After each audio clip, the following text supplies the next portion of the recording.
Welcome to the Gay Buddhist Forum, where teachers from all schools of Buddhism offer their perspectives on the Dharma and its application in modern times, especially for LGBTQI audiences. These talks are offered freely to the world and made possible by appreciative listeners. If you would like to support our efforts to share the Dharma with underserved audiences, please visit gaybuddhist.org.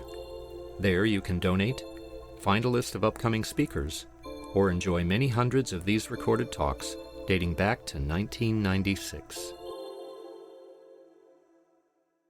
At this point, we should go around and say our names. And I asked John about what he was going to speak about and what the question could be for today. And he's going to speak about being gay and being Buddhist. Is that right? So the question is basically what, as a gay person, what brought you to Buddhism? And if you grew up in a Buddhist family, then just what keeps you there? And if you're not gay, then just what brought you there?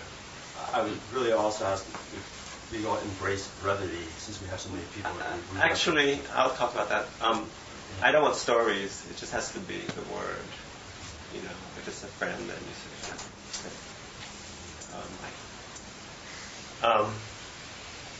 so my name is Bob, and it's my father. I'm Larry, and I'm Jewish, so I'm here. I'm Tom, and curiosity. I'm Todd, and acceptance. I'm Kay, friends. I'm Peter. I don't know if I just want to look at I'm Lucas. Picture in an encyclopedia when I was a kid. David? I can't think of anything. Scott, and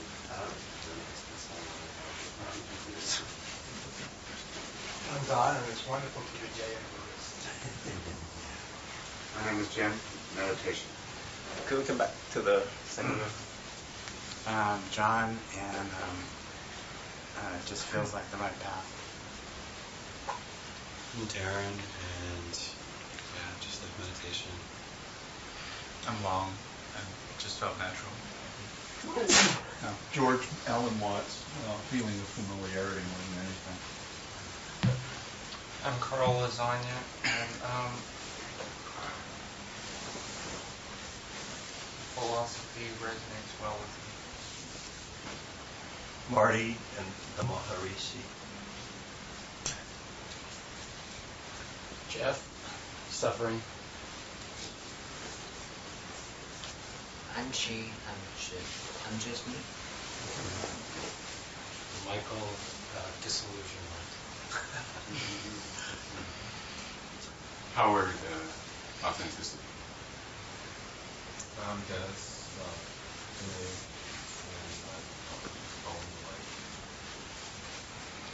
I'm Alzak, and reading Steve Levine and practicing Vipassana. I'm Jack. It's about the essence of things. I'm Maribel. Practice of love. I'm Clint, Green Gulch. I'm Harv, and I'm the 14 mini bust.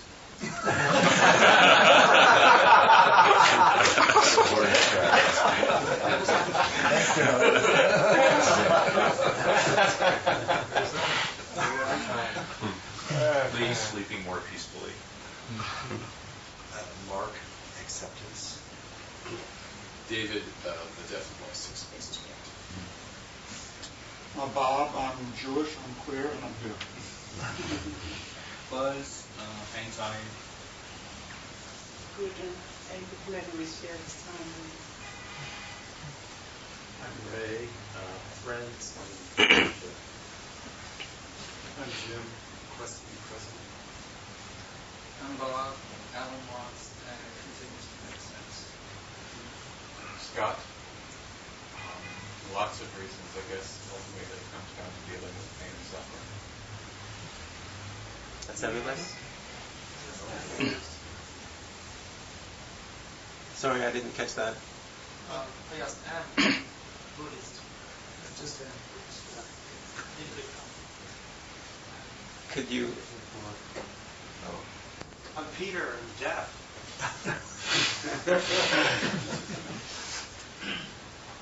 I'm Bill, the search for serenity.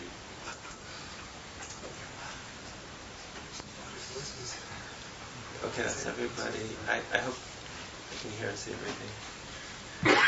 So our speaker today is John King, who's a Zen priest in Suzuki Roshi lineage, and has been shusho, which means head monk of Tassajara, and works mainly with inmates in the San Francisco jail system and at San Quentin.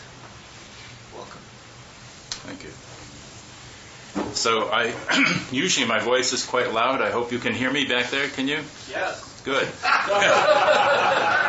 It's one of the things I like to do actually in Zen Center is we have these great chants and you can introduce them. And it's always good to have a strong voice. Oftentimes at Tassajara somebody would announce a chant, like they do Metta Sutta, and then you're supposed to do the first line of the chant, and they wouldn't. And they just drop it.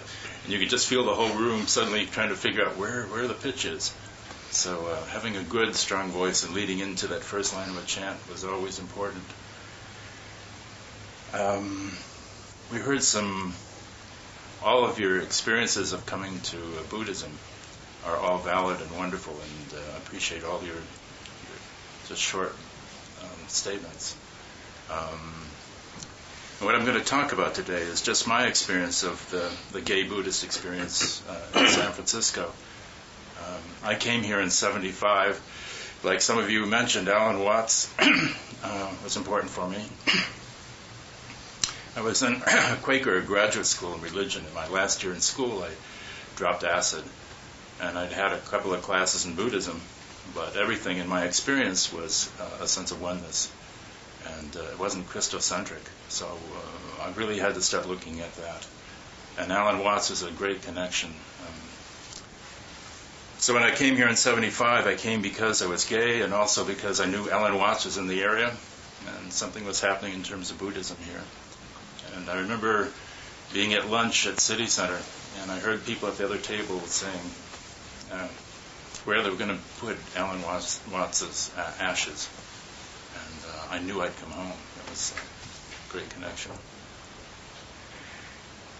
That all being so, I found at City Center initially it was really hard for me as a gay person to feel really comfortable. I just felt like, remember how difficult it was for me to just tell one person that I was gay. And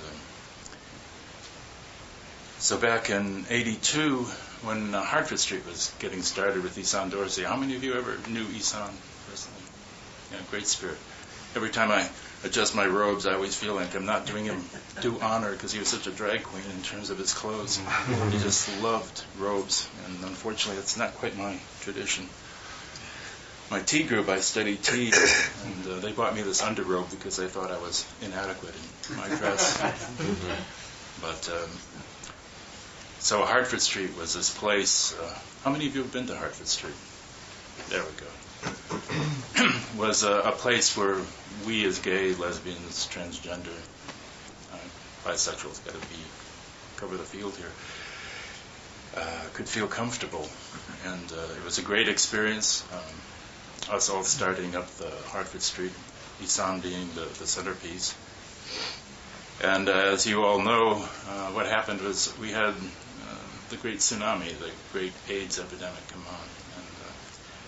So suddenly Hartford Street became a hospice. And basically over 300 people died at Hartford Street, including Isan. So what was a fledgling movement in terms of gays feeling comfortable about being with each other was kind of got short shift. That whole experience just because of the AIDS epidemic. And during the process, many wonderful straight people came to help out and take care of people when they died. The difficulty after Isan's death, though, was that a wonderful teacher was installed. He was a great teacher. I'm sure some of you know Philip Whalen. He was a Dharma bum connected with Ginsberg. But I personally feel like what was being missed in that whole process of the appointment was continuing the whole gay experience at Hartford Street. And over the years, there's been a lot of resentment and anger around that whole issue, that many people have felt it was usurped by the straight community. So I want to go back to when I was in this theology school. We had I remember we were a very small group, and one of the students had scars around his neck from trying to hang himself. He was a gay person. And at that time I was doing volunteer work in the local mental hospital, and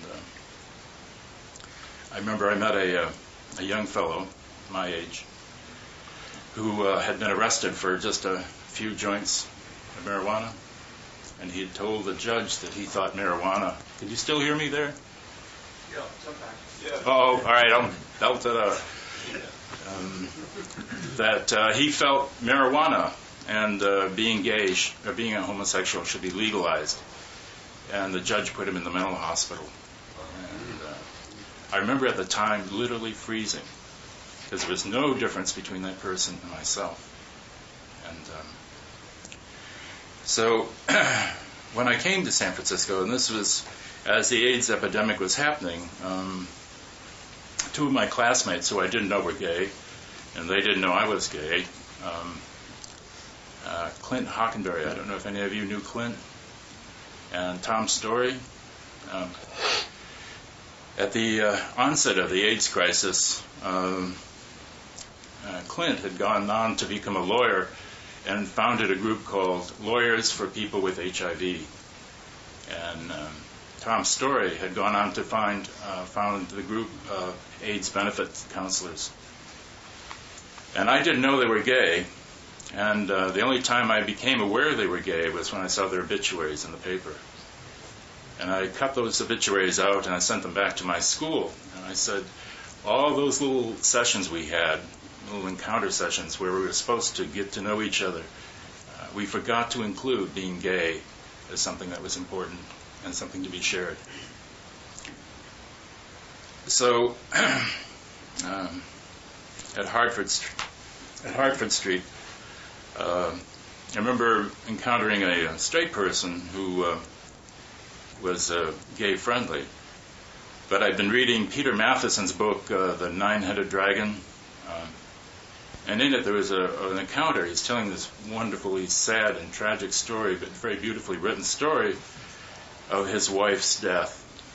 And in it, he tells the moment where her body was being pushed into the crematorium. And he went to touch the body, and he said 2 gay attendants hissed at him not to touch the body. And I read that and I thought, hissed at him, 2 gay attendants? And like, how did he know they were gay? Did they come out to him? Or they just fit some stereotype of hissy queens? And why would he have to mention it? Would he mention 2 Jewish attendants hissed at him?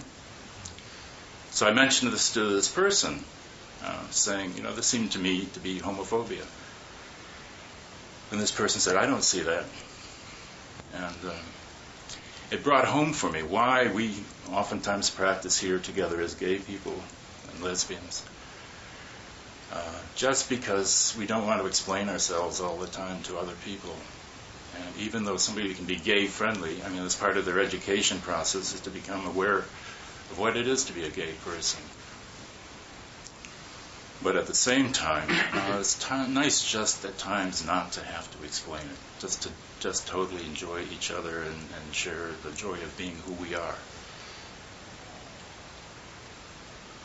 So over the years, though, fortunately, Zen Center has become a much more gay-friendly place. Probably 1/4 to 1/3 of the membership are gay and lesbians. My teacher, Blanche Hartman, who's spoken here, has ordained mostly gay and lesbian priests. So as a community, it certainly is open to gay and lesbian people. And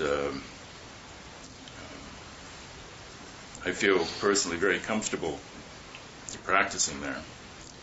Many of you people, I'm sure, have had the experience. Oftentimes, when you go to Zen Center, it feels like a pretty foreboding place. Pardon? No, thanks. Actually, I think I'm fine. That's a great idea, though. But am I sounding dry?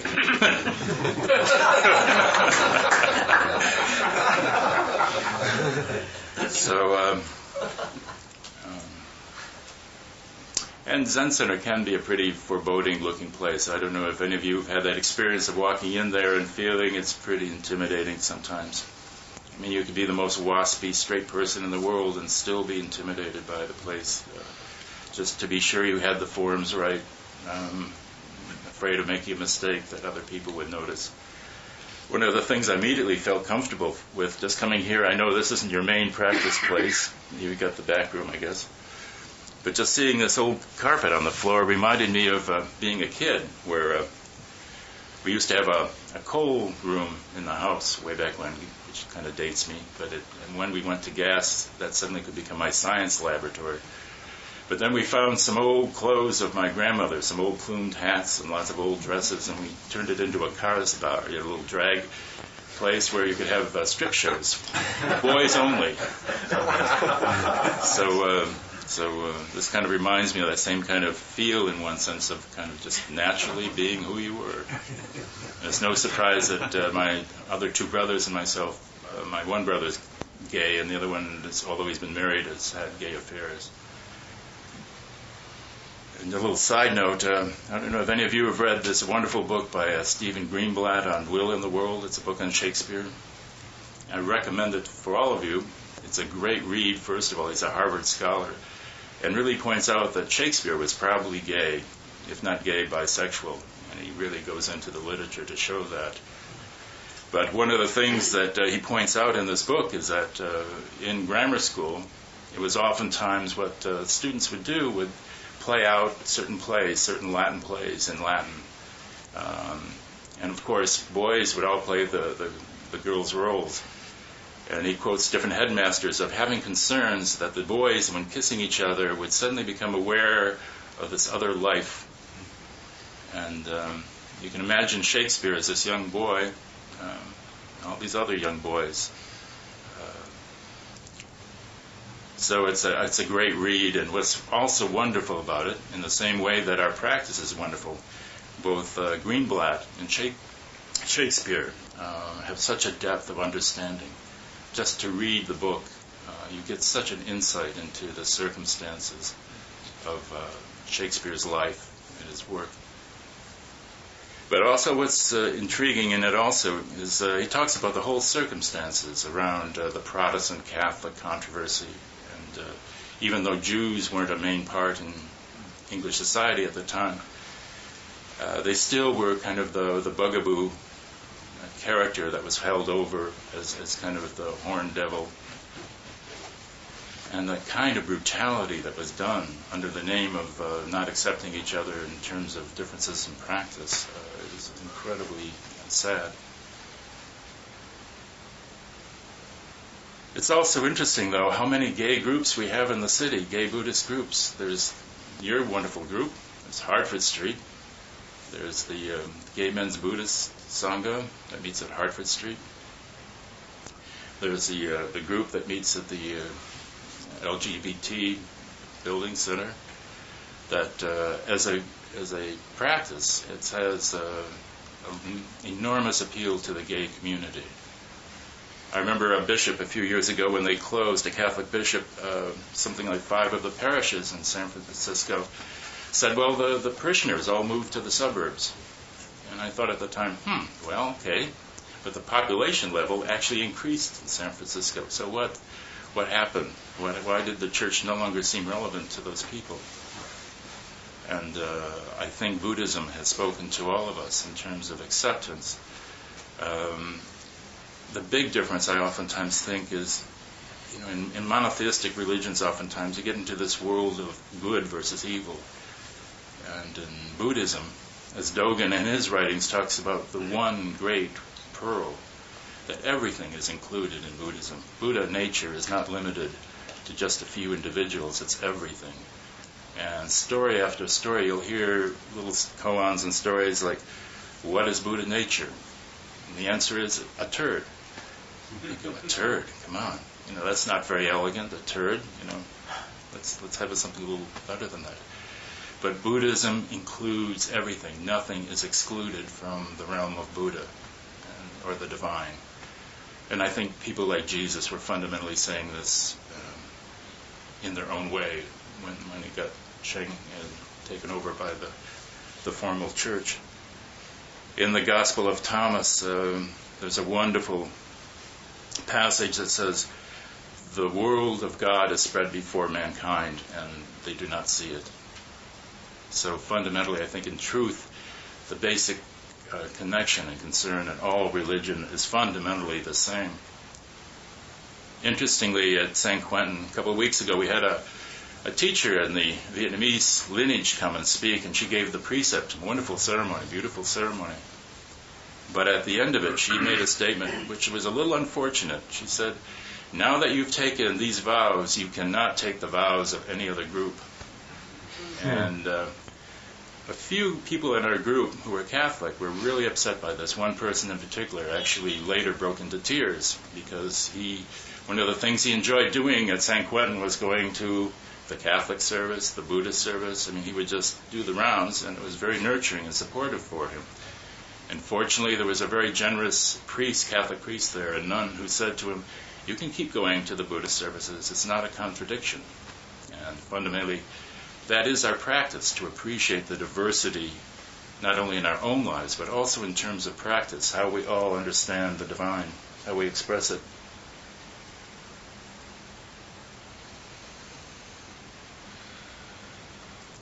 So it's interesting, I have great appreciation, for example, for Tibetan practice. And the chanting is exquisite. I don't know if any of you remember George Gayuski? Yes. Great spirit. When George was dying, I got him some tapes, a CD from chanting from the Dalai Lama's monastery. I remember at the time George says, oh no. He was really sick. At that particular point, he just didn't want to hear that. So I got into really listening to it, and it's exquisite. It's just powerful. Really resonates in the sand paintings and the mandalas. So there's a lot to cherish in everyone's tradition. And similarly, it's just wonderful that we have all these variety of Buddhist groups here in the city. And each of us has our own unique form of practice. I'm now so long at City Center as a Soto Zen priest and Buddhist that it's kind of, home for me. And, but the glorious thing about the tradition of Soto Zen, Dogen, the great founder of Soto Zen in Japan, just a few years after his death, they started doing jukai ceremonies, lay ordination ceremonies for lay people. And they actually had a section when they did a jukai ceremony reserved for the boyfriends of the monks. So there's been this great, wonderful, long tradition within our practice. And what I also want to express is Shohaku Okumura, a couple of weeks ago at Zen Center, gave brilliant talks. He's a long-time Zen priest from Japan. And he gave brilliant talks twice a day for 7 days, or actually 6 days, on Dogen. Brilliant talks. And one of the things he said is that here he's been practicing since he's 17 and he's already in his mid-50s, and he can read Dogen in the original Japanese, which many Japanese today cannot read because it's so old. And he would say things like, even now, after all these years, I'm just now beginning to understand the depth of Dogen. When you first hear this, you go, uh-oh, I didn't start when I was 17. I can't read Dogen in the original. And yet I know what he was saying is that the profundity, the depth of our understanding of Buddhism, what the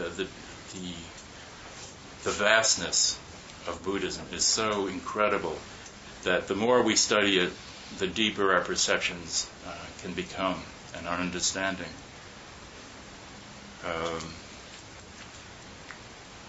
There's a wonderful little Zen story about Deshan and Longshan. And they've been talking about the sutras, the Dharma, late into the night.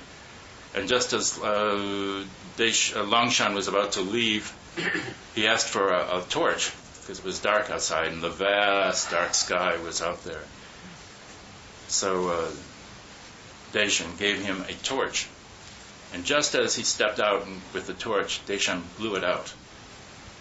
And what he was trying to express is that the vastness of the open, dark, starry sky is like the depth of the limitlessness, the vastness of what Buddha nature encompasses.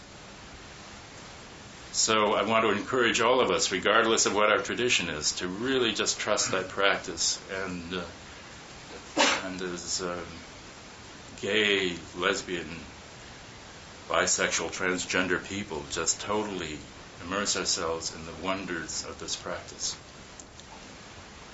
So that's basically what I have to say. Do you have any questions or thoughts you'd like to add? I went yesterday to a program that was being presented at the main library in sort of the first anniversary of the decision and then the carrying out of 4,000 lesbian couples getting married in City Hall. And there was a beautiful little film, and then there was a panel discussion afterwards. And one of the things that was brought out was the nature of struggle that groups of disenfranchised people in the history of the world have had to go through, and that these are not done in days and months and years, but in decades, centuries. And one of the things I've always gotten from meditation, from practice in Buddhism, is the possibility of seeing the spaciousness of being able to be present for that kind of perspective, that I come from a society and from a family and from a culture which is extraordinarily dynamic, but which is so narrow-focused on just the immediate receipt of results, that we have very little capacity, and I have personally very little capacity to be present, or to open up the possibility of being involved in things that may take long periods of time, and to feel a connection to that kind of tradition opens up another avenue of vision for us. Yeah, it's a wonderful point you're making, and to appreciate that tradition. But I also want to emphasize too is that in our practice, it's real practice, enlightenment, as Dogen would say, are one and the same. They happen right here, right now. There's some not distant point or future. And one of the things I've done over the years is study the tea ceremony. I don't know if any of you have done tea, but one of the things it does is you just suddenly focus down on the simple act of making tea and just sharing a cup of tea with a friend.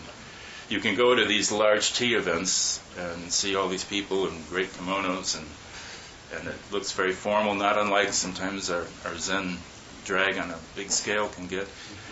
But fundamentally, the tea ceremony is just a very intimate experience of just having a wonderful cup of tea and being fully present with every gesture that you make. Nothing is excluded from being present, from holding the whisk to stirring the tea to offering it to a friend. Don?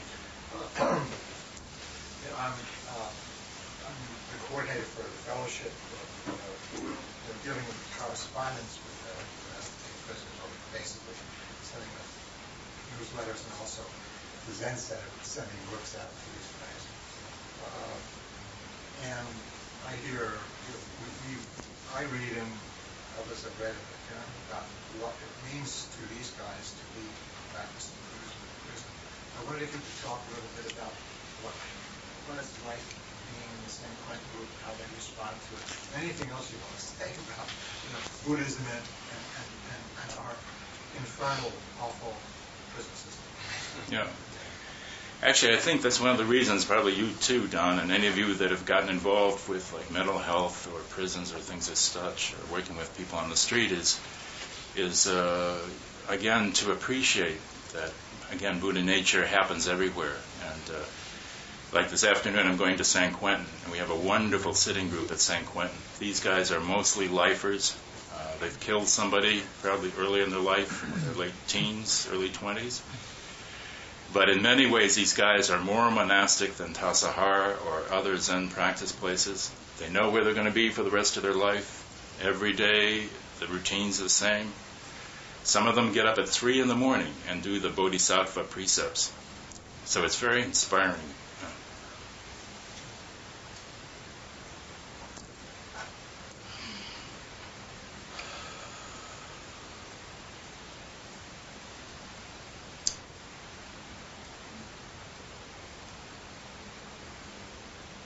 One of the other programs we do is down at San Bruno. And it's not quite as focused a group. As a matter of fact, it's very unfocused. These guys are usually required to do there. It's mostly violent offenders. It's called the Violent Men's Unit. And a lot are court ordered to be there. So we actually try to do some yoga meditation with these guys. And on Wednesdays in particular, we have a program where we bring in somebody who's been a victim of violence. Either they lost somebody to a killing, or they were raped, or some childhood molestation, something happened. And then we break into small groups, and the guys are supposed to identify what the violence was done to the victim. And it's extraordinary how difficult that is for guys to do. For example, oftentimes you hear over and over again, when somebody's been violent to a partner, the guy will say, well, she pushed him first. And so it's an extraordinary process to just try to get people to recognize their own violence. And then we do a piece which is called just acknowledging, taking responsibility for the violence that you've done. At other points in this program, there's also the violence that was done to the inmates themselves. But at this particular point, it's just getting people to take responsibility for their own lives. And it's extraordinary that this is probably the first time in many of these guys' lives where they've ever had the chance to just slow their lives down, to actually have some kind of therapy, to just be in silence. It's extraordinary to be in a room of 60 men and suddenly have them all silent. We do some stretching, some yoga first, and then we just try to sit in silence. And it's extraordinary to have these men experience just what it is, just to sit for a few minutes, being in silence, and watching thoughts arise and letting them go. So,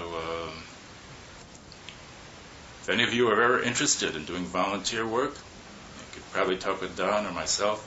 Letter writing is really important for a lot of these guys, just to be connected, which is something Don does. But it's a great work. I love it. I'd like to share something. Please. I was 4 or 5 years ago, I was doing this at San Bruno. Mm-hmm. And I remember one guy in particular, talking about what it meant to him to be in practice, because they did a kind of sharing. And he was a very severe guy, but he had muscles on muscles, and an angry look on his face. And he was tense. And he talked. He says that what did it mean to him? He said, well, what it means to me is you see, I'm a trained killer. Meaning that he knew how to kill people very easily from his military service, you see. And I also have a terrible anger problem. So I now know what to do when I feel like when it's getting to be too much and I'm going to be close to doing something. I can go to myself and I can meditate until the feeling passes. Yeah. Of what it meant to him to do that. That's a wonderful example. And actually, sometimes you can't be attached to the results of working in the prison, but it's that kind of effect oftentimes that may. I remember one fellow returned to the unit, and he said the impact that this program had on him is he was in a bad drug deal and was about to kill the other person, and just realized, no, I won't kill him. He still ended up being arrested for drugs and whatever and got back into the program. But even just such a thing as that just, as you were talking about, Don, that thought about, oh, no, maybe I won't do this right now. So it's manifested in kind of odd ways. odd and wonderful. Yeah. Yes, if you don't mind, I want to take you to a different part of the spectrum. Mm-hmm. And I heard you talk a lot about, I heard in your talk a lot of words about how sexuality is subverted by certain spiritual practices. And that may come from Asian cultures, it may come from other reasons or problems. I'm wondering if I could get you to think a little bit more about the ways that particularly spiritual practice has so many problems with sexuality. It's either taboo, or it's seen as corrupting, or somehow too hot to handle. You offer more speculation on why sexuality is so.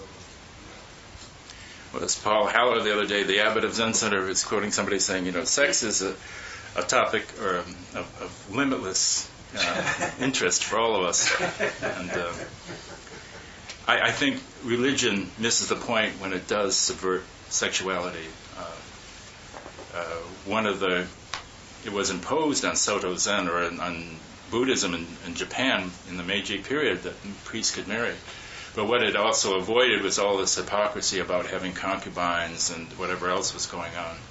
You could be forthright about where you were with your sexuality.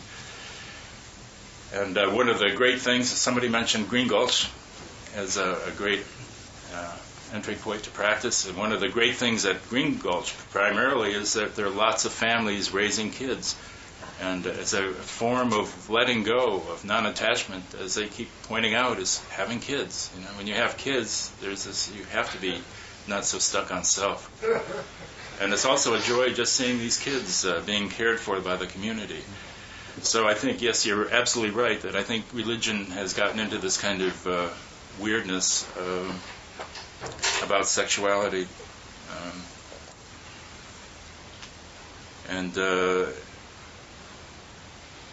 At fundamental point, I think the message which has gotten skewered is that when we're actually practicing, any attachments to food, anything that's excessive, can pull us away from just fully being present.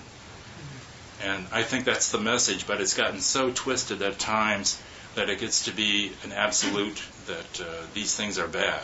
And that's where we get into trouble, where we start putting labels on things as this is bad. I think in our practice we can recognize things that are pulling us off from being centered, from being fully present, from recognizing the Buddha nature in another person in all things. There was a story in Philip Kaplo's book, I think. He was doing training in Japan, and at the end of a sesshin, his abbot or teacher, whoever it was, they went someplace and they had dinner with two courtesans. And then at some point, the abbot went out with one of the women and left Philip Kaplo with the other one, with the other woman, alone. And he talked about how difficult that situation was, very pent up, and had been in a sesshin for a long period of time, and was the tiger was ready to pounce.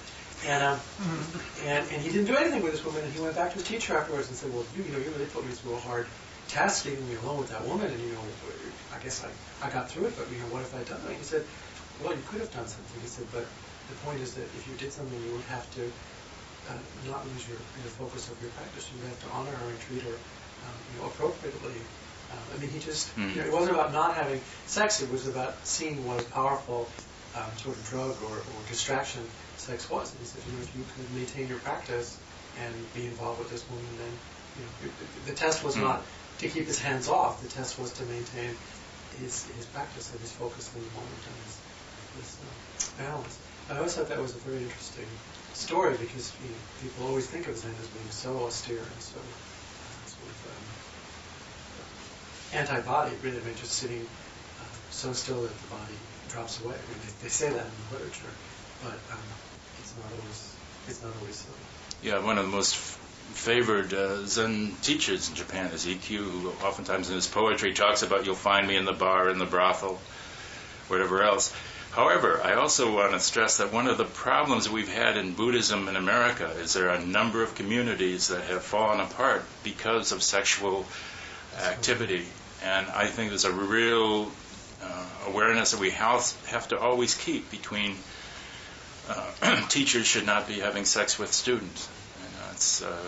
that's broken up a lot of communities, unfortunately. I could probably name about 6 of them. So it's important to, in our practice, all this being so, Peter, just what you described, there's a real temptation, I think, oftentimes to think, well, I'm this great teacher now, so I understand when it's appropriate, and that may not necessarily be so. Go ahead. Well, I think the Buddha included not misusing sexuality as one of the 5 grave precepts. And I think it's a recognition that it's fundamental to how we got here. I mean, it's not. We think that these days, I think a lot in terms of entertainment. Yeah. But we're addicted to the fun aspect, but it's actually the thing that has kept this whole wheel going for over a billion years. Yeah, that's wonderful, wonderful point. Yeah. And just it's just saying it's a powerful energy. It's not that it's bad or good energy. It's just extremely powerful. I remember when I came out to my family eventually in my 30s. I remember I came home one time and my mother said, "We've got to talk to your father. He keeps calling you a faggot." I said, "Well, Mom, I am." But for her, what I did was not being a faggot. A faggot was this negative, mean-spirited term. And that's the difference that she was applying to it. And that was the same experience, I think, of just accepting me and appreciating this. She would say things like, "Don't you want to share a bed with your friend?" It's very generous. I mean, she had the right attitude about the whole thing. So as we've been talking about the issue of as it happens, about sexuality, which is an aspect, if you like, of materialism, I was intrigued by your comments about prison as the monastic experience. And so I've just been playing around with that as I've been sitting here. And thinking about it as perhaps a unconscious antithesis of materialism in our culture, of in some ways the kind of things that people choose in monastic life, of austerity and poverty. But the thing that struck me as I was thinking about it, what's missing is service and perhaps compassion. And so I'm just interested if you have anything further to say about that perspective. Of prison as likened to a monastic experience. Well, it's interesting. There's a fellow, guy named Vince, who's actually, I guess you'd call him the Eno at San Quentin. He is so dedicated to helping other inmates, and they all meet together at lunch. They all have lunch together. They're a wonderful sangha that support each other. And he's able to express his practice in terms of caring for other inmates, and anyone that expresses any interest in Buddhism, he connects with them. Is this what you're talking about? I mean, that the inmates themselves are able to express it. And he was coordinating, actually, this larger, we had like 25 additional inmates come in for this special ceremony. And you could just see how pleased he was that so we were like probably 50, 60 people in the room at that time. He was, San Quentin's got 6,000, so we've got a long ways to go. But it was wonderful just to have this additional people being present for the ceremony, and you could see his just big heart in wanting to open Buddhism up to more people. So there are many more like that. Thank you. Of course, we start sucking in the womb. There are plenty of pictures of that. And you suck or die when you're born. You have to start sucking. And most of us suck on one thing or another all of our lives. My own experience is that the absolute power of sucking is really, contains a huge teaching. And there's an enormous dharma associated with it. And having gone through a period when an important part of meditation was sucking experiences with other men, which were egoless, no labeling, just being there, contentless. And I found that the absence of borders and labeling in that type of experience had a really profound effect on my ability to look at the world in general without labels and without naming. So I would personally like to stress that as something that's very important to do. You can tell apart. Yeah. I'm available tomorrow. Maybe this afternoon. Ice cream cone, yeah.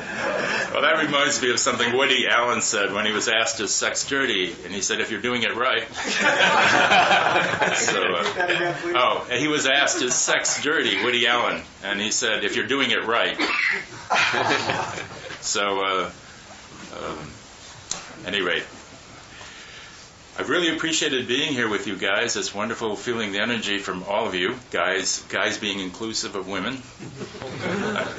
And I think it's one of these generic phrases. There were a couple of phone people the other day that were working on the phone, and I referred to them as guys, and I realized, I guess guys is this generic term now. So anyway, it's wonderful being here, and I appreciate the practice all of you are doing, and I'm sure I'll see you in lots of different places now. So thanks so much. Thank you. Thank you.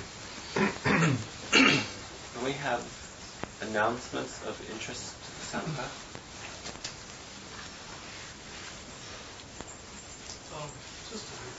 I'm looking for someone to take over the potluck coordinator position. And just talk to me about it if you're interested. And also, there were a couple people who showed interest in doing potluck, so talk to me later too. That's good. Done. I have in my hand letters from prisoners that have been received in the last month. We started the practice a while back of meeting and different people taking different responsibilities, and all of us collectively opening up the letters and reading them, which helps, bring up the letters, because it takes some time, and I have letters to all of myself. So there will be a meeting over here, right, after everybody's socialized enough to settle down, and we'll open up the letters and assign some responsibilities. You can come and open up the letters and you don't have to do anything about it. It's just for the experience. I'm just saying that in the sense that there are people who have agreed to take over some of the responsibility, but we can talk about that when we can get. But I'm inviting you, any of you who are interested. I hope it's not too many. We don't need enough. Imagine this one letter for everybody here. Some of them are very routine. Some are just, please send me the newsletter, or whatever. But many of them just want pen pals, because pen pals are so important. Sure. And yet there's no way that we can here supply out of 50 or 60 people with 20 or 30 requests a year every month. That's a serious issue. But anyway. Well, thank you for doing that practice, and I hope people respond. It's like I feel like John McCarthy. I have it in my hand.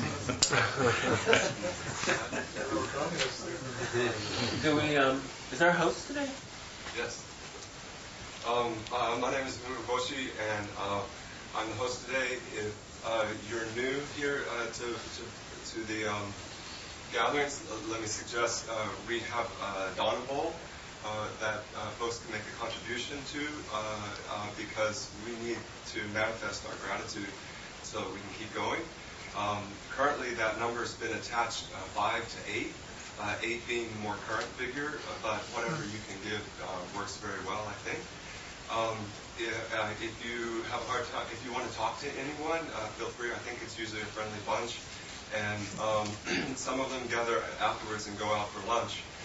As we break up, I made brownies for a little tea and afterwards in conversation. And I'll mark it clearly, but there are 3 flavors. There's delicious, there's devilish chocolate, there's a vegan, wheat-free, gluten-free version, and there's a pot version. If you want to take one of those, I'll pass one. What do we do that?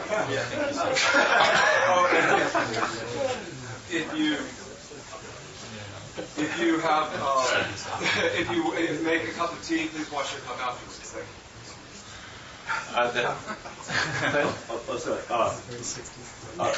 Just to add on that, I think we've instituted a new system, correct me if I'm wrong, that of somebody circulating around with the Dana bulb because it has a tendency of being kind of lost in the corner there otherwise.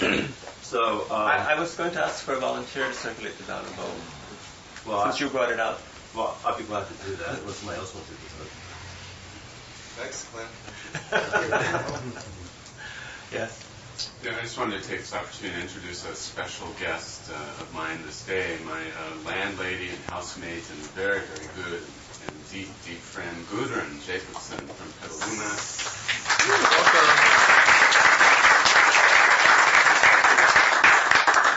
She was concerned that being with the gay group, she needed maybe to wear a mustache. But I told her I wear the mustache in the house. She's Danish. I like to be there because Howard and I have something in common. We both like men. Gudrun, are you Scandinavian? Yes. From Norway, Sweden? Denmark, oh good. My mother came from Norway, that's why I'm tall, blonde, and blue-eyed. I'll take your word for it. You have to. Do you have any straight friends? At this point, we usually stand in a circle and hold hands, and you could do the offering.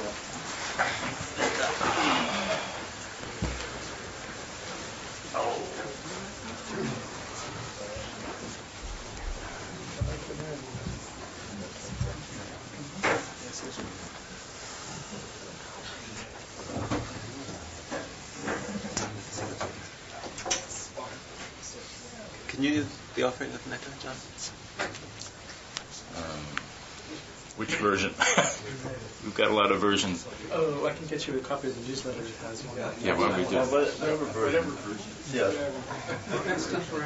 Well, you know, one of the problems we're facing at Zen Center is we keep changing the chants so regularly that we actually did a shusho ceremony at Tassajara, and we had all the senior people from like 30 years on, and we were chanting it very slowly. We got lost because we had so many different versions.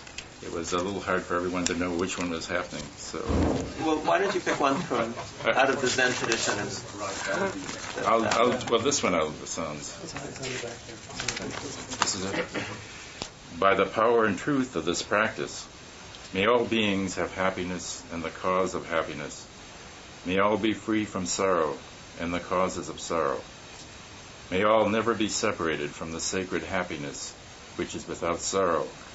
And may all live in equanimity without too much attachment or too much aversion, and live believing in the equality of all that lives.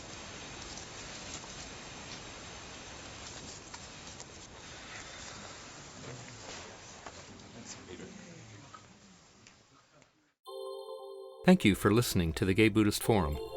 If you would like to hear several new talks per month and be notified of upcoming speakers so you can participate live, please subscribe to this podcast, like us on Facebook, and join our mailing list by visiting gaybuddhist.org.